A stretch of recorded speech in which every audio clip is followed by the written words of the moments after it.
Hello and welcome to Bright Wings, children's books to make the heart soar. I am your host, Charity Hill. The purpose of this conversation is to help mothers and fathers identify books that will liberate their children to embrace truth, goodness, and beauty. Poetry, poetry. I know, poetry. I have felt that way too, but I wanted to do this episode on poetry with you because I have been experiencing a kind of mini conversion regarding poetry lately. And so in this episode, we are going to be discussing how poetry gives us a different experience of time, a deeper experience of meaning, and how poetry sparks joy. I can remember that even at about age 10, I thought I should like poetry, even though I secretly didn't. But I kind of convinced myself that I did like it because, after all, only an uncouth peasant would not appreciate poetry. And besides, my favorite literary character, Anne of Green Gables, whom I spent very formative, enormous amounts of time with, she loved poetry. So I had to like poetry. Now, I should say that I think it's important to be biased in favor of poetry. I think that's a good place to start. If you and your children are biased in favor of poetry and you go ahead and you open a book of poems, they themselves will convince you. They will help your feelings to change. If your feelings about poetry don't change after actually encountering poetry, shut the book and pick up another volume of it, because you were probably reading bad poetry. Let's look a little closer at this. Let's press into this suspicion about poetry a little bit. Why don't we like it? Why do we think poetry? Oh, groan. Why is she recording a podcast about poetry? I guess I have to listen because I've listened to some other podcasts and they didn't stink. But honestly, I was a little bit pondering what my next episode was going to be about. And I thought about doing an episode on poetry and I thought it's Poetry Month. But I felt whiny and reluctant in my response to the notion of doing an episode on poetry. And then I went to the library and collected so many treasure trove of beautiful books on poetry. New books that I hadn't seen before, books outside the Robert Louis Stevenson category, although I found some beautifully illustrated ones of his poems. So what I said before about the material convincing you, that was my experience in researching poetry for this podcast. So I think what makes us have that internal groan when we think of poetry and reading poetry is that I know that my whiny response is because poetry takes time. It requires a different kind of time from us and a different way of thinking. We're used to thinking much more like a novel, much more like a narrative. We narrate to ourselves in our minds all the time, all day. Few of us know how to, or just plain don't know how to think in a poetic way. We don't see the world poetically. I think another reason why we tend to avoid poetry is that it requires something different of us, right? So if we don't grasp poetry's meaning, it doesn't go on and on explaining more or offering characterization or plot development the way a novel does, the way a work of fiction would. If we don't grasp a poem's meaning or the meaning of a line in a poem, we have to puzzle it out. We have to think. We must, in the words of Poirot, we must use our little gray cells, Hastings? And thinking hurts. We're not used to being asked to think. We're not asked to put it together usually. And sometimes poems ask us to do this. Or at least we're afraid a poem is going to ask us to do this. When this episode is first released, it's going to be coming out in May, and May is not Poetry Month. However, it doesn't matter. You might be listening to this podcast episode in October. It doesn't matter. What is great about listening to this poetry episode in May is that May is the new December. May is such a busy month, and poetry helps change time. And that's one of the marvelous reasons to read it and enjoy it. The other reasons to read poetry are that it helps us to see more deeply, giving us a greater understanding. And the third reason is that poetry sparks joy. Poetry sparks delight. Let me speak a little bit more about each of these three dimensions to help answer the question, why poetry? Poetry asks us to be present in a different way than any other mode of writing. Instead of presenting to us time in a linear fashion the way a narrative work does, such as a picture book or a novel, rather than a linear progression of time, you can almost understand poetry to be either circular or to be a moment of pause in time, a kind of moment of close-up, of still frame. I was sharing these thoughts with my 12-year-old, and she said, yeah, well, sometimes you have a bird's eye view rather than a close-up. She used the example of epic poetry in this regard. She says that, it's more like the history of a people rather than a close-up. Thank you, 12-year-old, for the brilliant insight, because in fact, she's really right. Her point about epic poetry is exactly what we need. She's latching onto the fact that the Iliad is not just a narrative about the events of the Trojan War. It is a poem, and it's specifically a poem because it is talking about the meaning of these events for these people. The Greeks had two words for time, chronos and kairos. Chronos is the word for sequential chronological time. This happened and then that happened, and after that was this. Kairos is the word in Greek for time that means time as meaning, time with a qualitative nature, time as meaningful. In the thought of Aristotle, kairos time is associated with pathos, ethos, and logos.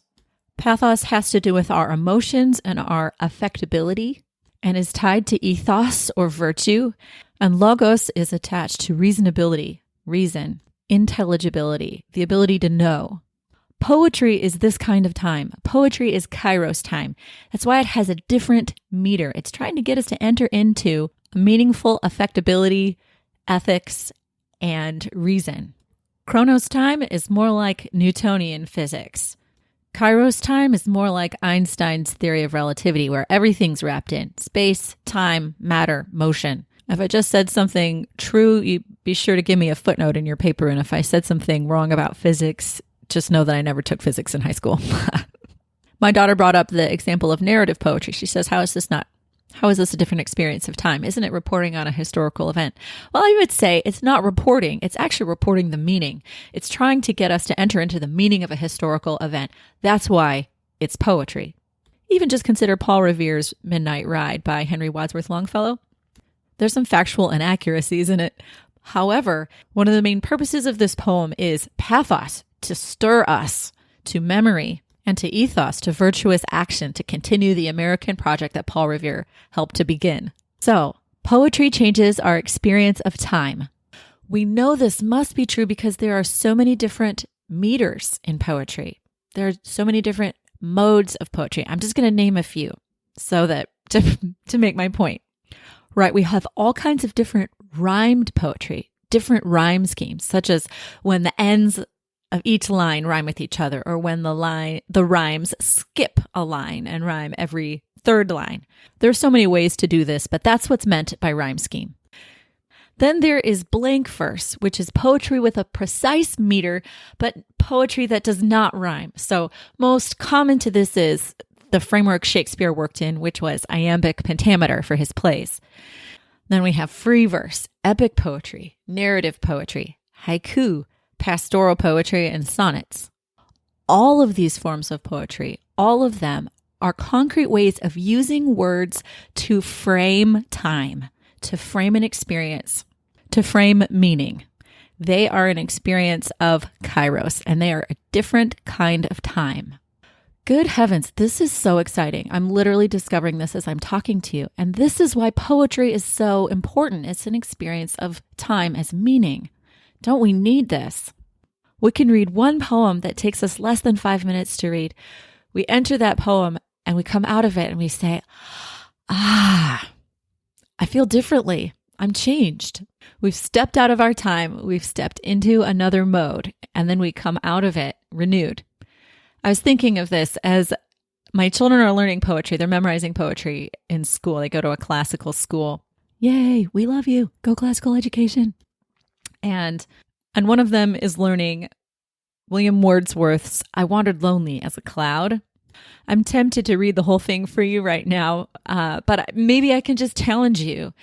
See if you can read it and not experience relief from the kind of burden that time is sometimes as it presses upon us.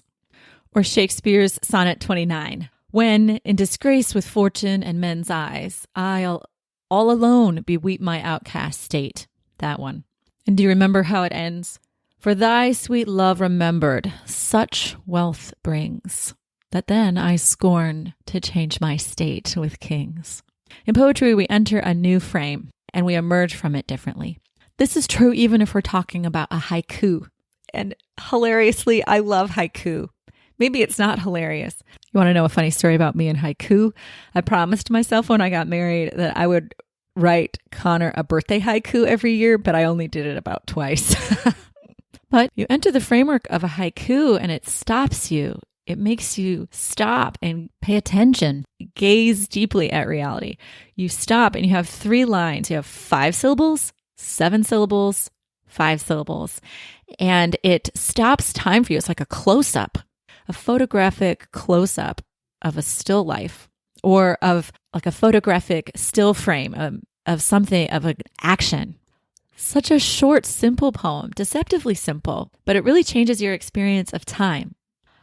So poetry as kairos time does this by emphasizing description, noticing, encounter, memory, reflection, meditation, adoration. In the book list, there's a book of poetry all about the construction of a skyscraper. Even in such a terribly efficient, practical-minded book of poetry, you could think it's about those sort of hard things. It's actually a great way to slow down and to think and to contemplate the building of this edifice, to know it more deeply, and to measure its meaning differently. Once upon a time, a professor said to me, "A dancer measures a stage just as certainly as a carpenter does, though differently. Which one, the dancer or the carpenter, understands the meaning of the stage better?" So poetry asks us to participate in a different kind of time, and in this, it rests us, but it can't ask us to participate in a different kind of time without also asking us to participate in a different kind of thinking, a different kind of seeing. Poetry asks us to see more deeply. It asks us to see, as I said before, in a non-narrative way. Poetry asks us to think in metaphors and similes, and we don't. I think it's getting harder for us to think this way. We don't think this way very much. A simile from Written in March by William Wordsworth is, "Like an army defeated, the snow hath retreated." How marvelous. How wonderful it would be if we would think more like this when we look about us. So because when we enter a poem, we enter a different frame of time, a different way of framing time. We're entering a different way of framing thought. The poem asks us to see more deeply. It asks us to see analogically. It asks us to see differently by asking us to see more. A poem asks us to see the similarity in being between a defeated army and melting snow. Are there any two things that are more unlike one another, right? And yet, somehow there is a likeness somewhere in the being of each reality that is shared. And seeing this likeness, seeing this connection is enriching. It deepens our seeing. Perhaps the existence of poetry and the existence of kairos time is a kind of argument. Perhaps poetry proposes that time is not made for use. Time is not made for efficiency or for accomplishing a task or work, but time is for being. And it shows us, poetry shows us that time is for being. Time is for meaning. Time is for logos. And poetry does this by using similes, metaphors, and analogies to show us the shared meanings within reality, the small truths that underlie unlike things. So reading poetry helps us to live with an awareness of truths small and large. There lives the dearest freshness deep down things. And this leads me to my third point about poetry, which is that poetry because it takes us out of our time into a different modality of time, because it allows us to enter into a different way of seeing and thinking and, in a certain sense, being in the world, it gives us joy. The fruit of new thinking, the fruit of new knowledge is great pleasure, is delight, is joy. I'm going to geek out on you and tell you that Aristotle described the joy of knowing as eidonai, specific kind of pleasure, a particular kind of delight. And it mixes really well with this beautiful concept from Greek philosophy also. We experience sometimes when we read a poem, we experience the delight of recognition, of anamnesis, of remembering or recognizing, or the way the poem makes present a certain reality to us. We read a poem and we say, that's just how it was. That's just how it is. That poem sees what I saw and says it better than I can say it. There's a delight in knowing, a delight in recognizing. And differently than Aristotle might be delighted, there's also a kind of joy in being understood, that someone else has had this experience. You can even be delighted by a sad poem or a slightly sad poem. I'll give you an example. There's a poem called Rent a Horse in a collection of poems called The Great Frog Race and Other Poems by Christine O'Connell George. Rent a Horse. I dreamed of stallion and gallop and wind in my hair. The stableman didn't seem to care. When I tried to ride his old rent-a-nag, I couldn't quite get my legs down or my knees around. I was stuck high off the ground, so I sat way up there and dreamed of stallion and gallop and wind in my hair. In the illustration, the horse does look quite sleepy. Its eyes are half shut, but the child still looks somewhat pleased with her eyes squinted shut and the wind blowing her hair back. She's still having a pretty good time, but don't we feel a little bad for her? And don't we understand what that's like to be her up on that rent-a-nag? When I first read that poem, my reaction was one of gladness that someone understands. There was a joy in recognition that that experience is understood. Only secondarily did I have a pang of sympathy. A different poem in the same book asks us to look at a dragonfly, hovering and darting, brightly iridescent, wings scored like window panes, this tiny piece of flying cellophane. Every word of that poem is true. Their wings are scored like window panes. How come I never saw that before? Have I even looked at a dragonfly? Of course I have, but somehow I never said it. I never saw it like that.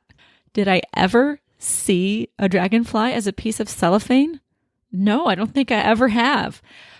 But it's right. It's true. They are like a crinkly, whizzing bit of cellophane.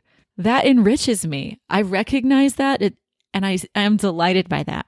Do you see what I'm saying? This is how poetry works on us. This is how poetry helps us see something new, and yet something old, something that's always been there. We see it in a new and in a deeper way.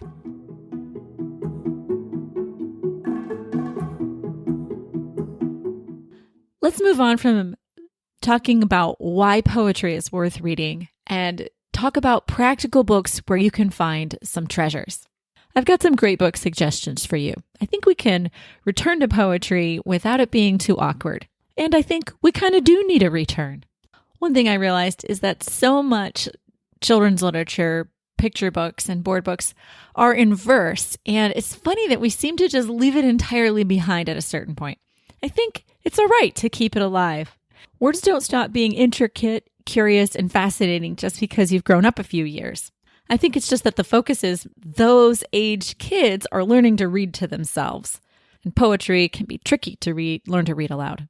Perhaps that's why it gets left behind.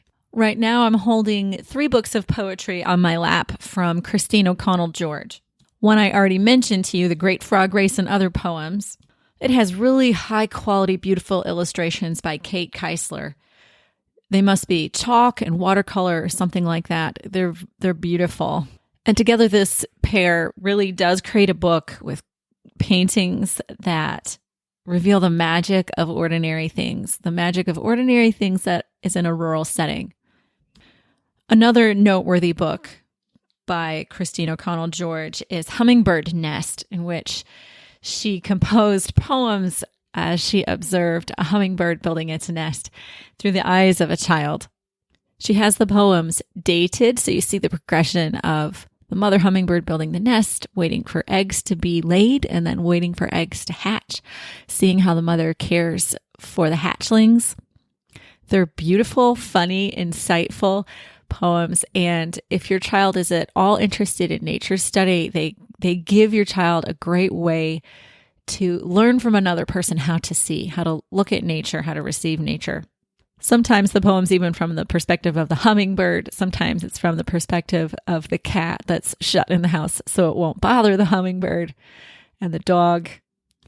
It's a lovely journal of poems. The last book I wanted to mention from Christine O'Connell George is called Fold Me a Poem. It concerns a boy, a stack of paper, and one day in which he folds so many origami animals.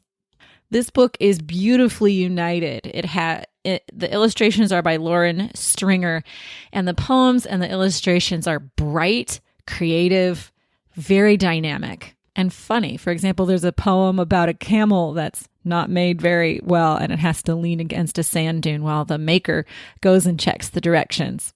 It's a charming book for any kid who has ever messed around with paper. I have a couple of children who just go into the playroom, take out paper, and begin to make anything out of it. Even though I'm not like that, I have a great admiration for people who are. And so I really like this book, this collection of poems. And it's also a book that a strong reader in first or second grade would be able to read to themselves and really enjoy. Okay, I am putting several book-length versions of Robert Louis Stevenson poems that have been illustrated in new and delightful ways. The Midnight Ride of Paul Revere, The Moon by Robert Louis Stevenson, My Shadow by Robert Louis Stevenson. These are particularly nice because the poem is spread out through the whole book, and there are more illustrations, there are more ways to see how the poem is true across time. And more illustrations are always better. It's really fun to get an illustration per line rather than simply, most Robert Louis Stevenson collections have a poem and a picture on one page and then another poem and another illustration on the facing page. There's some really good ones like that out there, and I'm going to include those in the book list too, but these are particularly nice. The picture book length illustrated versions of the poem just offer something pretty special. And call me somewhat underinformed, but Robert Louis Stevenson isn't actually the only children's poetry writer going around. I bring up the books by Catherine O'Connell George and poems also by Maya Gottfried as two examples of poets who surprised me. Poetry is not just something that it was good a while ago. I'm impressed to find good poets ready at hand, poets offering lively, insightful works. Speaking of insightful, I want to share with you a book of poetry for your older children, middle grade and up. I was surprised. Actually, I was blown away by this book. It is a collection of poems, an anthology of favorite poems in the English language, which have been, I quote, visually interpreted by comic artist Julian Peters. To give away one of my secrets, I'm pretty anti-comic. I'm pretty anti-graphic novel. I'm pretty sure that's how I feel. There may be some value in it. I haven't thought too far, but that's kind of my position. And this book was amazing. It really helps students, scholars, your children to interpret the poems. It helps your child to say, oh, that's what it's saying. I see now. Not accidentally, that's what the book is titled, Poems to See By. And I think Julian Peters doesn't do too much thinking for our young people. I don't think he does too much thinking for us with the images that he provides and the associations that he makes through his artwork to the poems. I think it facilitates engagement. I don't think the style of illustration is cheap. That's what my concern would be with this kind of illustration. But I think they're beautiful and really facilitate a young person's encounter with the genuine meaning of the poem and with nuanced meanings. I just think poetry is really worth loving, and I think it's pretty hard to do too much to facilitate our children's engagement with it. I think they need more help than ever loving poetry and encountering the gifts that poetic thinking offers. And these illustrations really do facilitate this encounter. What else can we do as mothers and fathers to facilitate this encounter? What else can we do so that our children experience poetic time, kind of poetic peace, right? Poetic thinking and insight and poetic joy. The fruit of these things, I think, is a kind of poetic joy. How do we facilitate this? I have a couple ideas. First of all, as a mother or father, share what poetry you have memorized, whatever verses you have memorized with your children. Recite to them what you know. Interestingly, I don't have a lot of poetry memorized. I have some memorized, but I don't have a lot memorized. I only wish I had more poetry in my mind and in my memory. I know a lot of hymns. I know multiple verses of lots of hymns. You know, the not very well-known verses. Yeah, I do that, but I don't have a lot of poems in my mind. But there are families who are different. So I want to share with you a beautiful friend of mine. He recites poems to his children. Instead of singing them lullabies when they were babies at night, when he was helping them go to sleep, this tender daddy would recite poetry to his children by Henry Wadsworth Longfellow. My gosh, the guy is saving the world. It's just so beautiful. Just so beautiful. So these children have fallen asleep to this beautiful language, and they all have it memorized now. Parents, if you don't have poetry memorized, you can always read it until you have it memorized. And just a heads up, your children are going to memorize it faster than you, way faster than you. We've noticed that around our house as well. Our children will have something memorized in 4 days, and it takes my husband and I 2 weeks, and we still don't quite have it memorized. My pride's not really bothered by that. I'm just glad that my children's minds are so absorbent and active, able to accommodate these kind of treasures. So my first suggestion is share what poetry you have memorized and memorize together with your children. Also, if you're homeschooling, you can pick a time of day to just read the same poem, and soon your children will have it memorized. Pick something that is important to you. Pick something that you think is a treasure. Pick something that you want them to be able to recite to their children when they're old. It might be just The Swing by Robert Louis Stevenson. Maybe it's Hurrahing in Harvest by Gerard Manley Hopkins. Maybe it's the 23rd Psalm, a poem of the Good Shepherd, of comfort and assurance, the kind of things you want to remember as you go through life. So my first suggestion is share what you know, and then its corollary is ask them to know more. You will be shocked by how rapidly they acquire poetry.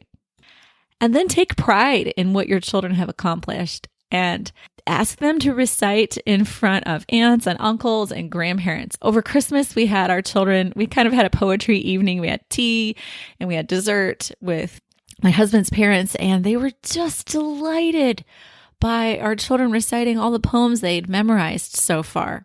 They shared memories from their own school days, and they shared whatever poems they knew. And I loved it because my father-in-law mixed 2 Robert Frost poems together, and I caught him at it. So delightful. And he loved it that I caught him.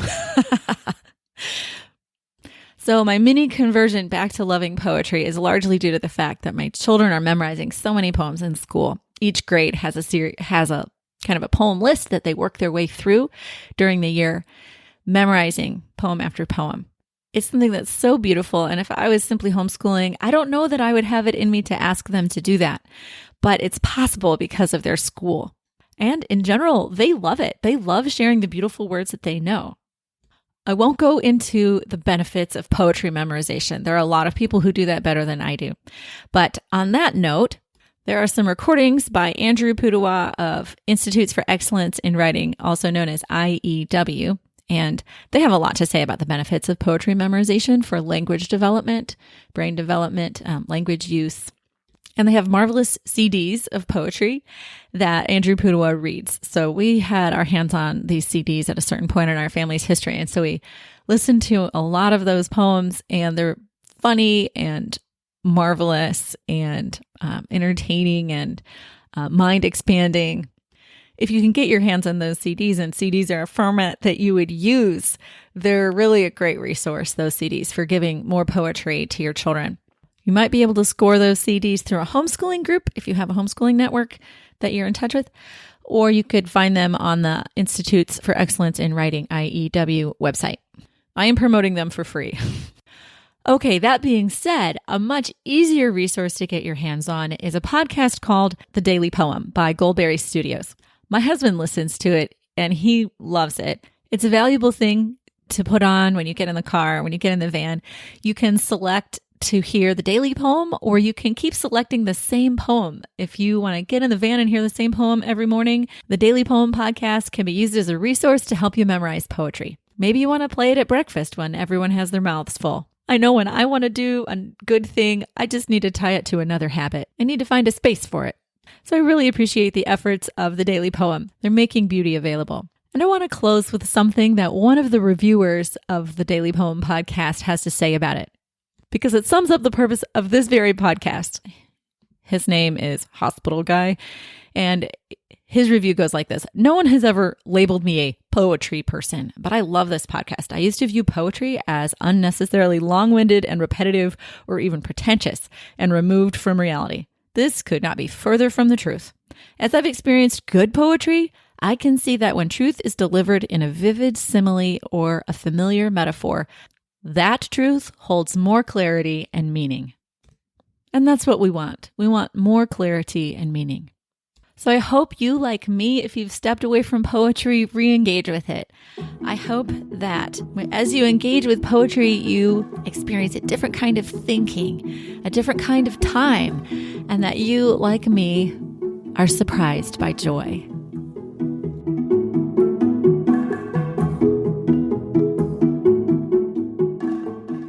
Thank you, my darlings, for listening to this episode of Bright Wings, Children's Books to Make the Heart Soar. If you've enjoyed this episode, please share it with another intelligent and tender mother or father who would benefit from hearing these things and sharing in these ideas. Also, may I offer a plea to please download episodes. It helps me to know that you're out there, and it's a source of encouragement for me. Thank you in advance.